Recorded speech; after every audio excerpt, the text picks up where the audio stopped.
The sun beat down on the cracked earth like judgment. Lago was the kind of town where even the shadows stayed quiet, where secrets hid in plain sight, and where justice had long since packed up and ridden out.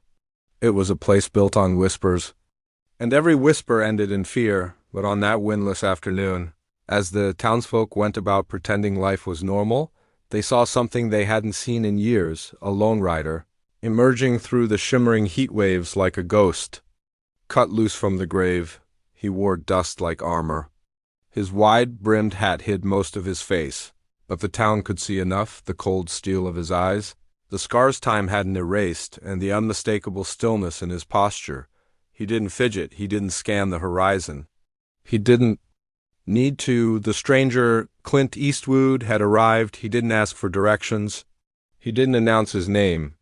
He simply rode straight down the main road, the hooves of his horse clapping against dry earth like a slow, steady drumbeat. People stepped aside, wide-eyed and silent. Women pulled children indoors. The barber's hands trembled over a half-finished shave. Even the town's self-appointed tough men stood frozen, not in respect, but in a fear they didn't yet understand. At the end of the street, he reined in and stopped, dismounted slowly, tied his horse outside the saloon, then walked inside. The doors creaked open, not from rust, but from history, remembering what death looked like. Inside, the saloon was thick with stale smoke and cheap sweat. Cards were mid-game, a piano played out of tune. But when the stranger entered, everything stopped. Chairs didn't creak. Glasses didn't clink. Even the dust refused to rise. He walked to the bar. "Whiskey," he said. One word. That's all it took to command the room. The bartender poured with a shaking hand, spilling a little as he slid the glass forward. The stranger didn't thank him. He didn't even look his way. He just drank. Outside, the town tried to convince itself it hadn't just seen a ghost, but deep down, everyone knew Lago was no longer in charge of itself. Something had arrived. Something cold, silent, and waiting to remember who needed to pay. By sundown, Lago was already shifting on its heels. The townspeople didn't say it out loud, but they could feel it in their bones. The wind had changed, and it wasn't the weather. The stranger hadn't spoken more than 10 words since he arrived, but somehow everyone felt exposed. As if the man could see through lies, through layers of civility, all the way down to the rotting truth. He didn't ask questions. He didn't need to. People just started talking, nervously, half-truths disguised as gossip, as if spilling something might spare them from whatever judgment rode in on that saddle. The preacher mumbled to himself while tightening church windows that hadn't seen a breeze in years. The mayor, Mr. Jason Hobart, held an emergency town meeting in the back of the general store, pacing with sweat staining through his collar. "He's just a drifter," Hobart insisted, though even he couldn't keep his voice from shaking. "We treat him nice, he'll move along." But everyone knew that was a lie. This man wasn't lost. He was looking for something. Later that evening, in the glow of oil lamps and flickering lanterns, the stranger booked a room at the local hotel. The clerk avoided eye contact, but the man in black watched everyone who crossed the lobby with the same gaze you might give an empty coffin. When he stepped into his room, he left the door open for a moment longer than necessary. It wasn't carelessness. It was a message. "If you're coming for me, I'm waiting." That night, he returned to the saloon and found the same card game, the same piano, the same men pretending to be tougher than they were. He sat quietly, the whiskey glass still half full from earlier. Then, without warning or request, he turned and said calmly, "You had a marshal here once. Didn't end well." The room went silent again, only this time it wasn't fear of the unknown. It was guilt. Few faces turned pale. One man dropped his cigar. Another slowly pushed his chair back as if he might disappear into the walls. No one answered, but they didn't have to. He'd hit a nerve, clean and deep. And then the stranger smiled. "Just a little. Just enough. Here he screamed for a long time. That line settled over the room like ash after a fire. The smile vanished. The stranger stood, left coins on the table, and walked out as quietly as he came in, but every man inside stayed frozen in place. breathing through their teeth, eyes darting to one another. He knew something, and whatever he knew, it was going to drag itself out of the grave. By morning, Lago no longer belonged to its people. It belonged to the man in the long coat who rode in without a name, made no promises, and issued no threats. Still, he was already in charge. Not by law, but by something older. Fear, truth, and the kind of silence that speaks louder than a sheriff's badge ever could. The townsfolk watched as the stranger walked into the sheriff's office uninvited, unannounced, and sat in the chair behind the desk like he'd owned it for years. When the real sheriff stumbled in moments later to protest, he found himself face to face with something he couldn't explain. A presence that didn't argue, didn't justify. The stranger didn't raise his voice. He just said, "You're relieved," and that was it. The sheriff packed up before noon. Next, the mayor approached, Mr. Hobart still sweating from every pore, trying to reason with a man who clearly didn't care for politics or protocol. "Now hold on, mister. We're willing to pay you, for your services. Just until the Carlin brothers get here." The stranger leaned back, boots on the mayor's polished desk, and replied without a flicker of emotion, "You're already paying. You just don't know what it's costing yet." Hobart left shaking, muttering something about mistakes and God and regret, but it was too late. The stranger didn't come for gold. He didn't come for work. He came to let the town destroy itself, one cowardly secret at a time, he ordered. The hotel to be repainted, blood red. Every building. Red doors, red shutters, red signs. It made no sense at first, but no one dared question him. By nightfall, the whole town looked like it was drenched in guilt, and maybe it was.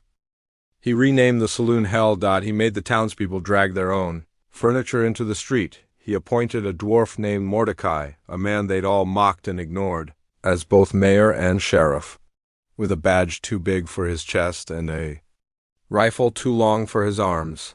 Mordecai saluted the stranger with tears in his eyes and fear in his heart, but the stranger didn't smile. He just looked toward the hills, where the horizon was beginning to boil with the dust trail of 3 angry men. The Carlin brothers were coming, and the town knew it had no one left to pray to. Only a ghost who didn't believe in redemption. The sound reached them. First, a dull thunder that rolled across the desert like distant war drums. The dust cloud followed, rising in the distance like a signal flare no one had the courage to answer.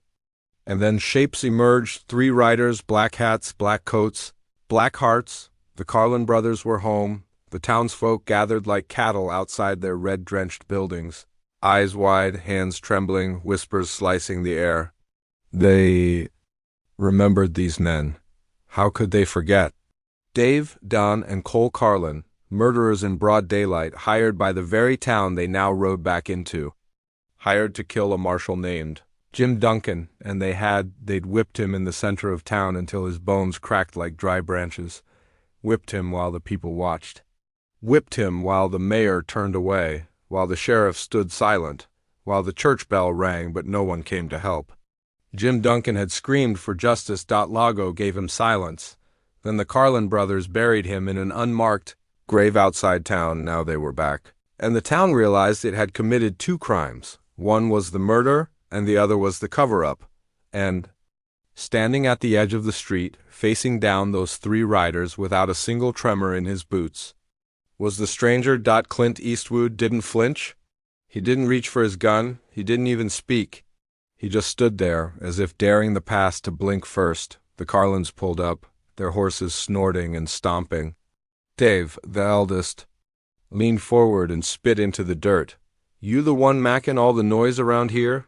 The stranger's voice was calm as desert wind. "No, just the one sweeping up after it." The Carlin brothers laughed, but it didn't reach their eyes.